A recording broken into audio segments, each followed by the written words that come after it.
এদিকে শ্রমিক অসন্তোষ সহ বিভিন্ন সমস্যা সমাধানের লক্ষ্যে শ্রম সংক্রান্ত অভিযোগ পর্যবেক্ষণ কমিটির সদস্যরা আশুলিয়ায় বেশ কয়েকটি শিল্প কারখানা পরিদর্শন করেছেন।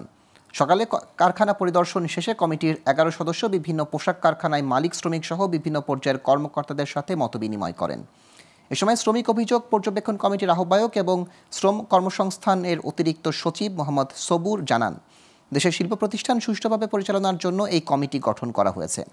শিল্প কারখানা শ্রমিকদের দাবিসহ সব ধরনের সমস্যা সরকারের দৃষ্টিতে আনা ও নিরসনে কাজ করছে কমিটি। এসব সমস্যা নিরসনের জন্য সবার সহযোগিতাও চান তারা। আমাদের বিভিন্ন সেক্টরেরই দাবি দেওয়া থাকে, চাহিদা থাকে, কিছু বক্তব্য থাকে।